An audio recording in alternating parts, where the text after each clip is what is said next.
안녕하세요. 사연 읽어주는 남녀 옛이야기입니다. 오늘도 와주셔서 감사합니다. 옛이야기 채널은 사연 읽어주는 남녀 채널에서 지금은 삭제되어 들을 수 없는 21년도에 소개해드린 사연 중 베스트 사연만 뽑아 다시 읽어드리는 채널입니다. 구독과 좋아요 부탁드리며 오늘의 사연 바로 시작하겠습니다. 안녕하세요. 저는 식당을 운영하고 있는 60대 후반의 할아버지입니다. 식당에서 손님 받기 전에 장사 준비를 하며 심심풀이로 사연 읽어주는 채널을 듣기 시작하다 보니 어느덧 팬이 되었습니다. 다른 분들의 사연을 듣다가 제 지난 날들의 기억들이 새록새록 떠오르기도 하고 해서 저도 제 이야기를 한번 해볼까 합니다. 저는 어릴 적 엄마가 일찍 돌아가시는 바람에 아버지가 두 번째 부인을 들여 저를 키우시게 했어요. 워낙 제가 어릴 때 어머니가 돌아가셔서 얼굴도 기억이 안 납니다. 그래서 새어머니가 친어머니인 줄 알고 살았어요. 새어머니는 제 밑으로 동생을 5이나 낳으셨고 저는 작은 집에서 북적거리며 동생들을 돌보며 살아야 했습니다. 워낙 깡시골에서 가난하게 살았던지라 늘 먹을 것도 부족해서 감자 한 쪽도 가족들과 나누어 먹어야 했죠. 전래동화 속 흥분의 가족이 딱 저희 집 같았습니다. 그런데 아버지는 일을 하시긴 하는데 벌이가 좋지 못하셨고 어머니는 딱히 일을 해야 한다는 생각조차 못하셨어요. 아무래도 어린 자식들 키우랴 생활 전선에 뛰어들 생각도 못하셨던 것 같습니다. 아무튼 그런 척박한 환경에서 당연히 저는 학교도 제대로 다니지 못했습니다. 배움이 짧은 저에게 할 수 있는 일이라고는 힘쓰는 일밖에 없었죠. 제가 힘을 좀 쓸 수 있는 10대 후반이 되었을 때부터 시내에 있는 쌀집 가게에서 배달 일을 했습니다. 제가 일을 하는 순간부터는 그래도 동생들에게 좀 더 먹일 수 있어서 참 행복했어요. 하지만 그것도 몇 달을 가지 못했습니다. 왜냐하면 아버지가 갑작스런 병환으로 돌아가시게 되었거든요. 저는 차비만 달랑 들고 무작정 서울로 상경했어요. 이 당시 서울에 가면 일자리가 많다는 이야기를 들어서 무작정 서울로 향한 것이지요. 바로 밑에 동생 2명을 데리고 기차를 타고 서울로 와서 짜장면 배달 일을 하게 되었어요. 지금은 가벼운 철 가방에 넣어 배달하지만 그 시절엔 나무 가방에 음식들을 넣고 배달해야 해서 몇 배는 더 무거웠습니다. 그때 제 나이가 19살에 밑에 동생이 16, 14살이었어요. 동생들도 그 어린 나이에 다 같이 중국집에서 배달 일을 하며 적은 돈이라도 몇 푼 받게 되었어요. 그렇게 끼니를 때우는 삶을 살았습니다. 그래도 성실하게 일을 하다 보니 복이 오더라고요. 하루는 중국집 사장님이 저를 주방 안으로 들어오라고 하더니 이것저것 알려주기 시작하셨습니다. 매일 배달 일만 하다가 주방에서 처음으로 반죽을 해보게 되었어요. 무언가를 배울 수 있다는 사실만으로도 저는 마음이 벅차고 기뻤습니다. 그리고 무엇이든 배워서 잘 해내야겠다는 다짐을 하고 또 하게 되었죠. 그렇게 주방 보조로 3년을 일하다 보니 혼자서 중국집 요리 대부분을 할 줄 알게 되었어요. 급여도 조금씩 올라 시골에 계신 어머니께 생활비도 붙여드릴 수 있게 되었습니다.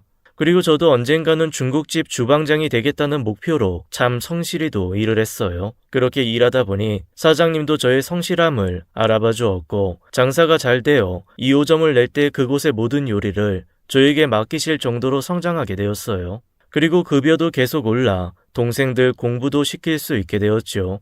동생들에게는 너희만이라도 배워야 하지 않겠냐며 검정고시 공부를 하라고 했습니다. 둘째와 셋째 모두 제 바람대로 중고등 검정고시에 합격을 하게 되었어요. 둘째는 대학에 갈 만큼 공부를 잘하기에 대학 공부도 시켜줄 테니 열심히 해보라고 했습니다. 둘째는 서울에 있는 좋은 대학에 들어갔고 나중엔 회계사가 되어 큰 회사에도 들어가기로 했어요. 그리고 셋째는 공부에는 흥미가 없는지 건설 현장에서 타일 일을 배워 제 앞가림을 잘 해나갔습니다. 동생들 모두 공부시키고 하다 보니 저도 나이가 35살이나 되어버렸어요. 내 몸 하나에 가족들까지 챙기다 보니 어느덧 나이만 많이 먹은 노총각이 되어 저는 결혼도 포기하고 살고 있었어요. 그러다 중국집 서빙 직원으로 들어온 아가씨가 한 분이 있었는데 갸냘픈 몸으로 성실하게 일하는 모습이 안쓰러워 자꾸 눈에 밟혔습니다. 착한 심성에 성실하게 일하는 모습이 제 마음을 흔들었고 그 여자와는 백년 가약을 맺게 되었어요. 아내도 저와 다를 바 없이 어려운 환경에서 스스로 생계를 책임지고 있었습니다. 저와 다른 점이라면 딸린 동생들이 없다는 정도였고 대신 아픈 홀어머니를 모시고 산다는 것이었어요. 저는 아내와 장모님을 모시고 작은 집에서 함께 살게 되었어요. 그리고 그 작은 집에서 아이 둘을 낳게 되었습니다. 장모님은 둘째를 낳은 지 얼마 안 돼요 돌아가시고 말았어요. 워낙 병환이 깊은 상태여서 결혼을 했기에 그래도 저희 예상보다는 오래 살아주셔서 손자도 둘이나 보고 가셨네요. 아내는 참 좋은 사람이었습니다. 넉넉지 못한 환경에서 살면서도 자기보다 더 어려운 사람을 보면 쉬이 지나치지 못했어요. 한 번은 중국집 앞에 배가 고파 굶주리던 아이들이 쪼그려 앉아 냄새만 맡고 있었습니다. 그런 아이들에게 사비를 털어 군만두를 내어주더군요. 아내는 선행을 하면 꼭 자신에게 돌아온다고 믿는 사람이었어요. 그러니 제게 남을 위해 돕는 데 쓰이는 돈을 너무 아까워만 하지 말라고 하곤 했죠. 그 당시 저는 나부터 잘 살아야 남도 돕는 것 아니냐고 내 돈 모으기에만 혈안이었던지라 그런 아내가 이해가 가진 않았습니다. 하지만 정말 그런 아내의 선행 덕분인지 저는 새로 중국집을 오픈해서 차렸는데 정말 장사가 잘 되곤 했어요. 이 모든 게 아내의 덕인가 생각하기도 했죠. 장사가 잘 된 지 몇 년 후에는 더 큰 집으로 이사도 가게 되었습니다. 큰 아들은 참 욕심이 많고 똑똑했어요. 초등학교에 가서 시험을 봐오면 늘 100점 맞는 시험지를 들고 와 보여주곤 했어요. 큰 아들은 책을 좋아하고 숙제도 혼자서 알아서 하는 아이였습니다. 어릴 때부터 속 썩일 일 없이 참 손 안 가게 잘 커준 아들이었어요. 게다가 공부까지 잘하니 저희 집안의 자랑이었죠. 반면 둘째 아들은 감성적이고 정이 많아 주변에 친구들이 많았습니다. 비록 공부에는 흥미가 없었지만 주변에 친구들이 참 많이 따르더군요. 학교에 가면 친구와 주먹 다짐으로 싸우고 오는 날도 많았는데 싸운 이유는 늘 남을 돕다가 싸우고 오는 경우가 많았어요. 다른 친구를 괴롭히는 아이를 가만두고 볼 수 없었다거나 부당한 대우를 받았을 경우 그렇게 싸우고 오더라고요. 이유를 들어보면 싸울 만한 일인 경우도 많이 있었지만 그래도 아들이 나가서 자꾸 싸움만 하고 들어오니 저희 부부는 은근 속을 태우곤 했네요. 작은 아들은 천성이 착하고 동물을 참 좋아했어요. 하루는 집 앞에 버려진 새끼 강아지를 보고는 집에서 키우게 해달라고 며칠을 사정을 하더군요. 큰 아들은 제 동생에게 애완동물을 키우면 털도 날리고 손도 많이 가고 돈도 많이 든다며 강아지를 키움에 있어 얼마나 큰 책임이 따르는지 구구절절 어린 동생에게 설명을 하더군요. 저도 큰 아들과 같은 생각이었지만 작은 아들이 며칠을 밥도 안 먹고 강아지에게 가져다 주는 걸 보고는 어쩔 수 없이 강아지를 키우게 되었어요. 그렇게 식구가 한 명 더 늘게 되었습니다. 우려와는 다르게 작은 아들은 책임감 있게 강아지를 잘 돌봐주었어요. 그러던 어느 날 아들 둘을 데리고 길 건너 공원에 나갔습니다. 길을 건너려고 횡단보도 앞에 서 있는 그때 강아지 목줄이 풀어지며 강아지가 앞으로 뛰어나가더군요. 그걸 작은 아들이 잡겠다고 뛰어들다가 차에 치일 뻔한 걸 제가 가까스로 막았어요. 제가 대신 차에 치이는 바람에 그 후로는 허리가 많이 안 좋아졌습니다. 1년 넘게 물리치료를 받으러 다니느라 돈도 많이 들었네요. 그래도 제 아들이 안 다친 게 천만다행이라며 속으로 감사해 하기도 했습니다. 아픈 허리 때문에 일을 제대로 할 수가 없으니 주방 보조를 구해 간신히 일을 꾸려나갔어요. 내 몸이 성했으면 나가지 않아도 될 돈이 월급으로 나갔고 어설픈 보조 요리사의 실력으로 매출은 점점 떨어지기 시작했습니다. 그동안 열심히 꾸려왔던 가게에 위기가 찾아오고만 것이었죠. 그래도 사고 이후 1년이 지나고 나니 몸이 좀 괜찮아져서 허리에 복대를 차고 나가 제가 다시 요리를 시작했어요. 예전처럼 회복하는 데만 꼬박 1년이 걸렸지만 그래도 다시 장사가 잘 되는 것에 감사하며 하루하루 애쓰며 살았네요. 비가 올 때면 참 출근하기 싫을 만큼 허리가 쑤시고 아팠지만 그래도 아이들과 아내를 위해 참고 일했습니다. 그게 가장이 해야 할 일이라고 생각했어요. 우리 아버지 어머니처럼 가난하게 살고 싶지 않았던 제 욕심도 있었고요. 그렇게 꾸준히 열심히 살다 보니 그래도 삶의 여유가 좀 생기더군요. 그렇게 번 돈으로 아들 둘을 대학에 보낼 수 있었습니다. 비록 아버지인 나는 가방끈이 짧지만 내 자식만큼은 꼭 공부를 많이 시켜주고 싶었어요. 제 바람대로 큰 아들은 서울의 유명한 대학에 입학해서 고시 공부를 하더니 행정고시에 합격하여 5급 공무원이 되었고 작은 아들은 군인이 되었어요.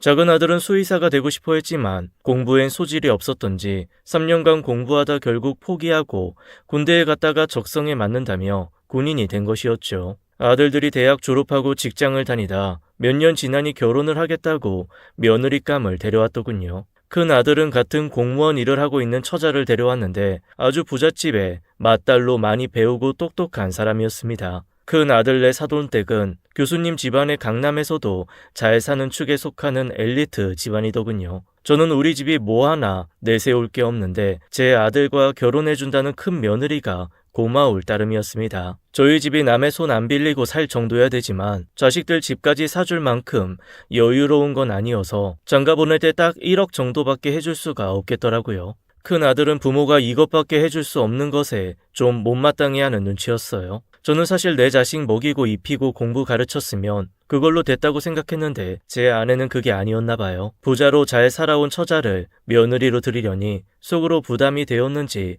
하루는 아내가 말하더군요. 여보, 우리 집 팔아서 전세 들어가고 남는 돈으로 성훈이네 집값에 보태줍시다. 아니 여보, 우리가 살 집은 하나 있어야지. 그래도 우리 큰아들이 교수님 집안 딸을 만나서 결혼하는데 부모가 돼서 이 정도는 해줘야지. 우리 아들 기 안 죽고 살지 않겠어요? 자식 기 살리자고 우리 사는 집을 팔자고? 나는 반대야. 우리가 늙어서 자식한테 부담 안 되려면 우리도 집 한 채 정도는 쥐고 있어야지. 제 설득에도 아내는 눈물까지 흘리며 자식에게 돈을 해주고 싶어 해서 어쩔 수 없이 집을 팔아 돈을 마련해주게 되었습니다. 큰아들은 우리가 마련해준 돈에 사돈댁이 보태준 돈까지 합쳐 처가 근처에 번듯한 집 한 채를 마련하게 되었어요. 그 후로 저는 다시 열심히 일을 해야 했습니다. 아무래도 노후 자산이었던 집이 없어지고 나니 내 아내와 내 몸 하나 건사하려면 기운 있을 때 한 푼이라도 더 벌어야겠다는 생각이 들었어요. 허리는 여전히 아팠지만 참으며 일을 하게 되었죠. 큰 아들이 결혼하고 2년 정도 지나자 작은 아들도 결혼을 하겠다고 며느리감을 데리고 왔습니다. 작은 며느리는 집안은 넉넉지는 않았지만 작은 아들과 마찬가지로 아주 정이 많은 사람이었어요. 그래서 둘째 아들이 결혼하는 날엔 두 아이의 친구들이 참 많이도 왔더군요. 그래서 결혼식 날에 앉을 자리가 부족해서 뒤에서 서서 구경하는 이들도 있었습니다. 작은 아들은 결혼 전 미리 혼인신고를 하고 관사 신청을 해서 아파트를 배정받아 들어가 살게 되었어요. 그 덕분에 저희 부부는 아들 결혼 자금 부담을 덜 수가 있었죠. 지금 생각해보면 작은 아들은 늘 우리 부부에게 부담을 주지 않으려고 했던 것 같아요. 명절이면 아들 며느리가 모두 모여 즐거운 명절을 보내고 모든 게 다 순탄하게 흘러가는 것 같았어요. 아내는 시어머니 노릇도 안 하고 그저 부담 안 주고 자기들끼리 잘 살면 된다며 아들 자식 내외에게 바라는 거 없이 살면 서로 감정 상할 것도 없다고 입버릇처럼 말하곤 했어요. 저 또한 아들 모두 키워 출가시키고 나니 오로지 제 삶만이 덩그러니 남더군요. 그래서 아내와의 시간을 즐기며 같이 드라마도 보고 주말엔 산에도 오르며 건강한 삶을 살아가고 있었습니다. 가끔 자식들이 상황이 여의치 않을 때 손주들을 맡기면 아내와 함께 손녀 손자들 보는 낙으로 살기도 했어요. 늘 자식들이 도와달라고 손을 뻗으면 한 번도 거절을 해본 적이 없었던 것 같네요. 부모가 자식을 위해 희생하는 건 당연한 것이니까요. 그러다 제 아내가 65세가 되었을 때 저만 홀로 놔두고 혼자서만 하늘로 떠나버렸습니다. 서로 애정 표현은 안 하더라도 서로에게 얼마나 소중한 사람인 줄은 말하지 않아도 다 알고 있던 사이인지라 아내가 떠나고 나니 내 몸 반쪽이 사라진 것 마냥 휑하고 마음이 너무도 공허하더군요. 그 슬픔은 정말 말로 다 할 수가 없습니다. 아내가 떠나버린 후 제 머리와 눈썹은 모두 백발로 변해버렸어요. 어느 날 거울을 보는데 눈썹이 모두 하얗더군요. 그 모습을 보니 아내와 결혼하던 날 주례 선생님 말대로 검은 머리가 팥뿌리가 되었구나란 생각에 또다시 아내가 그리워 눈시울이 젖었습니다. 아들들은 혼자 지내는 제가 걱정이 되었나 봅니다. 주말이면 찾아와 저를 한 번씩 보고 가더군요. 하루는 큰 며느리가 햇반에 컵라면을 잔뜩 싸서 왔습니다. 아버님, 혼자 계실 때 귀찮다고 안 드시지 말고 정 귀찮으시면 이렇게라도 챙겨 드시라고 사왔어요. 그래 고맙다. 그런데 내 걱정은 하지 말거라. 큰 며느리가 부엌 장안에 가득 채워놓은 간식들을 보니 씁쓸한 미소가 지어지더군요. 작은 며느리도 집에 올 때마다 이것저것 반찬들을 챙겨와서 냉장고에 채워놔 주었습니다. 그래도 아들을 둘이나 둬서 며느리들이 시아버지인 저를 챙겨주니 고맙더군요. 그렇게 아내가 떠난 지 1년이 지난 어느 추운 겨울날이었어요. 그날도 여느 날과 다름없이 가게에 나가 카운터 일을 보고 있었어요. 그런데 우리 작은 며느리 또래로 보이는 아주머니가 5살, 7살쯤 보이는 아들 둘을 데리고 들어와 짜장면 한 그릇을 시켜 나누어 먹더군요. 아이들이 허겁지겁 자장면을 먹는 모습에 아주머니의 주머니 사정이 좋지 않음을 한눈에 알 수가 있었어요. 그 모습을 보는데 아내가 젊은 시절부터 어려운 사람들을 돕던 일이 생각이 나서 얼른 주방에 탕수육을 하나 주문해서 튀기게 했습니다. 그리고 아주머니 앞에 탕수육을 내밀며 서비스라고 했어요. 아주머니는 고맙다며 아이들에게 탕수육을 나누어 먹이고는 나오는 길에 제게 쪽지 하나를 건네더군요. 그동안 처지가 어려워 아이들에게 고기 한 점 못 먹였는데 사장님 덕분에 아이들을 배불리 먹을 수 있었네요. 베풀어 주신 친절 감사합니다. 나중에 돈 많이 벌면 꼭 보답하겠습니다.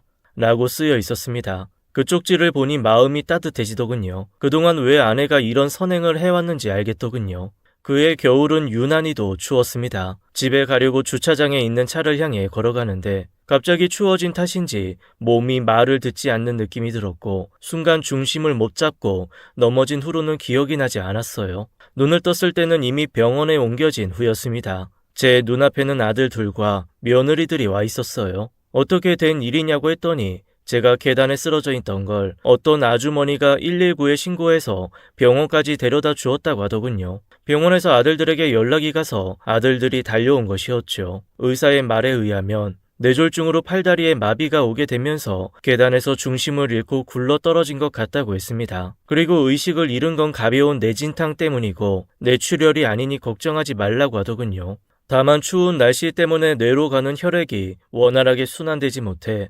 일시적으로 마비 증세가 온 것 같다고 했습니다. 다행히 저는 어떠한 후유증도 없이 무사히 퇴원하게 되었어요. 그리고 병원에서는 제게 중풍 전조 증상이 있으니 조심하라고 했습니다. 그 후 다시 가게 일을 보러 나갔는데 그때 탕수육 아주머니가 가게를 기웃거리더군요. 저는 아주머니를 보고는 들어와 앉으라고 했습니다. 아주머니, 식사하고 가세요. 아니에요. 오늘은 아이들 안 데리고 오셨네요. 언제든지 애들이 자장면 먹고 싶다고 하면 그냥 데리고 오세요. 고맙습니다. 다름이 아니라 사장님 몸이 좀 괜찮으신가 해서 잠깐 보러 온 거예요. 그날 그렇게 쓰러지셔서. 혹시 그날 저를 병원에 데려다 준 게 아주머니였어요? 네.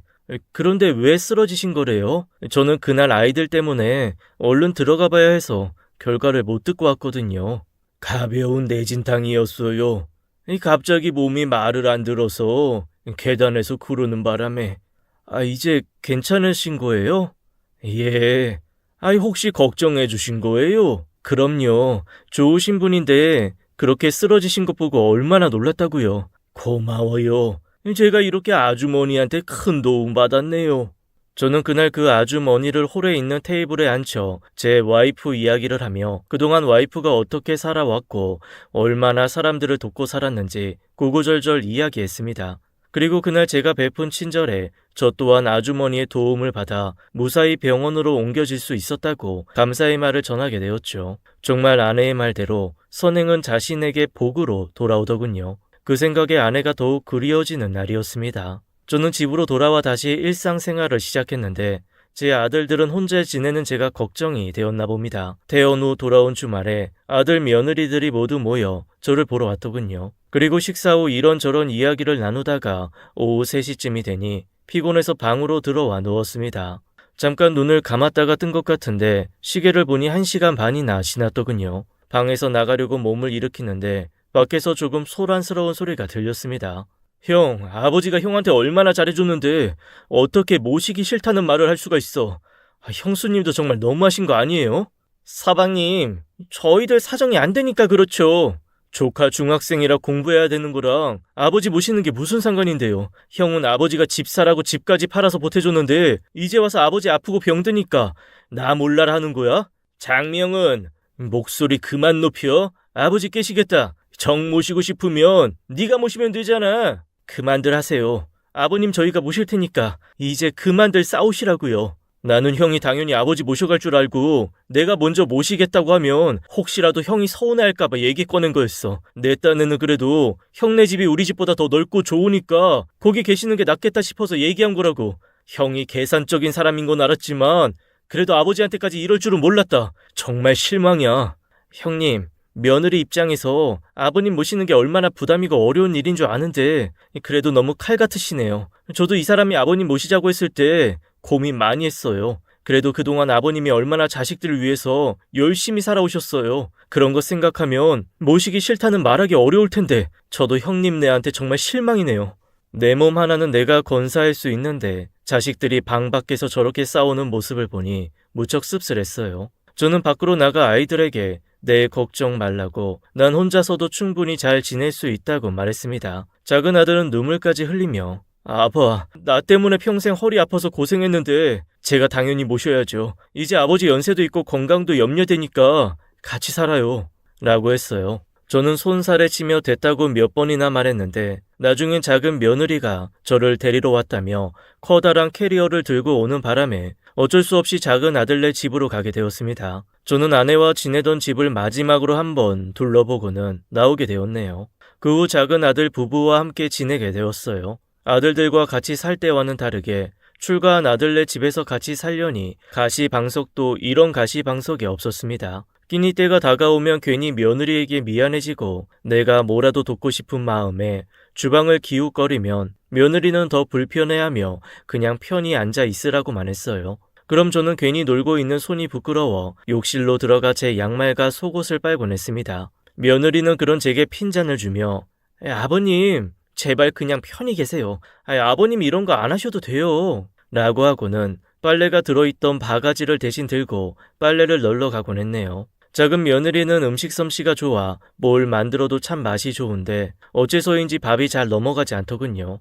어느 날은 입맛이 없어 밥에 물을 부어 먹기라도 하면 며느리가 반찬이 입에 안 맞으시냐며 안절부절 못해하니 제 마음이 더욱 편치가 않았습니다.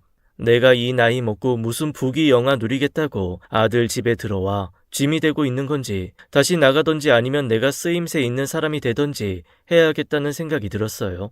그 후 저는 작은 며느리가 없는 틈에 타서 청소와 걸레질을 했고 며느리가 집에 들어오면 산책을 핑계삼아 여기저기 돌아다니며 시간을 때우다가 집에 들어가곤 했습니다. 아들네 집에서의 생활은 한 달을 가지 못했습니다. 도저히 제가 불편해서 더 이상 못 있겠더군요. 저는 결국 혼자서 사는 게 더 편하다고 작은 아들 부부에게는 너희가 나 챙겨준다고 말해준 것만으로도 고맙다고 말하고는 다시 짐을 싸서 나오게 되었어요.